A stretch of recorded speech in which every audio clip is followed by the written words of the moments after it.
ജമ്മു കാശ്മീരിൽ നിന്ന് ഒരു വാർത്ത. വീണ്ടും അവിടെ ഭീകരാക്രമണം ഉണ്ടായി. ടോഡയിൽ സൈനിക പോസ്റ്റിന് നേരെയാണ് ആക്രമണം ഉണ്ടായത്. ഒരു ഭീകരനെ സൈന്യം വധിച്ചു.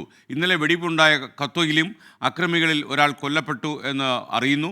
റിയാസിൽ തീർത്ഥാടകരുടെ വാഹനത്തിന് നേരെ വെടിവെച്ച 10 പേരെ കൊലപ്പെടുത്തിയ ഭീകരന്റെ രേഖാചിത്രം പോലീസ് പുറത്തുവിട്ടു. ബൽറാം നെടുങ്ങാടി ലേറ്റസ്റ്റ് അപ്ഡേറ്റ്സുമായി നമുക്കിപ്പോൾ ഡൽഹിയിൽ നിന്ന് ചേരുന്നു. ബൽറാം, വിശദാംശങ്ങൾ. എസ്കെൻ, ജമ്മു കശ്മീരിൽ തുടർച്ചയായി മൂന്നാം ദിവസവും മൂന്നാമത്തെ ഭീകരാക്രമണമാണ് റിപ്പോർട്ട് ചെയ്യപ്പെട്ടിരിക്കുന്നത്. ഏറ്റവും ഒടുവിൽ ആക്രമണം ഉണ്ടായിരിക്കുന്നത് ഡോഡയിലാണ്. ഡോഡയിലെ സൈന്യത്തിന്റെ താൽക്കാലിക പോസ്റ്റിന് നേരെയാണ് ഭീകരവാദികൾ ആക്രമണം നടത്തിയത്. ഈ ഏറ്റുമുട്ടലിൽ ഒരു ഭീകരനെ സുരക്ഷാ സേനയും പോലീസും ചേർന്ന് വധിച്ചിട്ടുണ്ട്. കൂടാതെ 5 സൈനികർക്ക് പരിക്കേറ്റിരിക്കുന്നു. ഒരു പോലീസുകാരനും പരിക്കേറ്റിട്ടുണ്ട്. പ്രദേശത്ത് 2 ഭീകരവാദികൾ കൂടി ഒളിച്ചിരിക്കുന്നുണ്ട് എന്നാണ് സൈന്യം സംശയിക്കുന്നത്. ഇതിന്റെ അടിസ്ഥാനത്തിൽ ഈ മേഖലയിൽ തെരച്ചിലും ഏറ്റുമുട്ടലും തുടരുന്നു എന്നാണ് ഏറ്റവും ഒടുവിൽ ലഭിക്കുന്ന വിവരം. ഇതുകൂടാതെ ഇന്നലെ രാത്രി കത്വയിൽ ഭീകരവാദി ആക്രമണത്തിൽ ഹിരാനഗറിലെ ഗ്രാമത്തിൽ ഒരു പ്രദേശവാസി കൊല്ലപ്പെട്ടിട്ടുണ്ട്.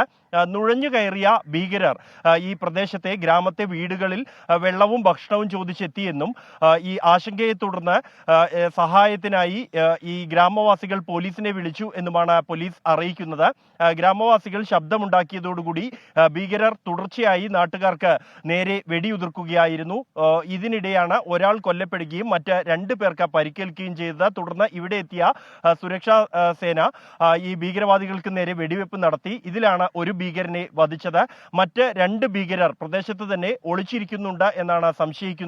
ഇവർക്ക് വേണ്ടി തെരച്ചിൽ തുടരുകയാണ്. ഇതിൽ ഒരാൾ ഈ വീടുകളിൽ ഒന്നിൽ ഒളിച്ചിരിക്കുന്നുണ്ടോ, ഈ ഗ്രാമവാസികളെ തന്നെ ബന്ദികളാക്കിയിട്ടുണ്ടോ എന്നതടക്കം സംശയിക്കുന്നുണ്ട് എന്നാണ് പോലീസ് നൽകുന്ന വിശദീകരണം. ഇതിനായി വീടുകൾ തോറും കയറിയും ഈ സമീപത്തുള്ള വനമേഖലയിലും തെരച്ചിൽ ഊർജിതമായി പുരോഗമിക്കുകയാണ്. ആക്രമണം നടത്തിയത് പാകിസ്ഥാനിൽ നിന്നും അടുത്തിടെ നുഴഞ്ഞുകയറിയ ഭീകരരാണ് എന്നാണ് പോലീസിന്റെ പ്രാഥമിക നിഗമനം.